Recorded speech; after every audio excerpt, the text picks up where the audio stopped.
ചികിത്സിക്കുക എന്ന് പറഞ്ഞാൽ അത് ഡേഞ്ചർ ആയിട്ടുള്ള ഒരു കാര്യമാണ്. കാരണം ഒരുപാട് കാര്യങ്ങൾ അതിൽ മിസ്സായി പോകും.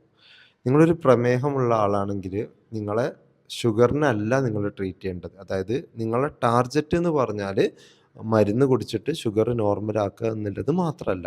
ഒരു ഡയബറ്റിക് രോഗിനെ ചികിത്സിക്കുന്നത് എന്തിനാന്ന് വെച്ചാൽ ആ ഒരു രോഗിൻ്റെ ഓർഗൻ സപ്പോർട്ട് ചെയ്യാൻ അല്ലെങ്കിൽ ഓർഗൻ്റെ ഹെൽത്ത് മെയിൻറ്റെയിൻ ചെയ്യാൻ വേണ്ടിയിട്ടാണ്. ഓർഗൻ എന്ന് പറഞ്ഞാൽ ഹാർട്ട്, അതുപോലെ തന്നെ കിഡ്നി, അതുപോലത്തെ ഓരോരോ അവയവങ്ങളുണ്ട്. ഈ ഡയബറ്റീസിൻ്റെ പ്രധാന കോംപ്ലിക്കേഷൻ എന്ന് പറഞ്ഞാൽ ഈ അവയവങ്ങൾ ഡാമേജ് വരുന്നതാണ്. അപ്പോൾ അതുകൊണ്ട് തന്നെ ഡയബറ്റീസിൻ്റെ ചികിത്സ എന്ന് പറഞ്ഞാൽ ജസ്റ്റ് ഷുഗർ കുറച്ചിട്ട് 100 110 ആക്കലല്ല.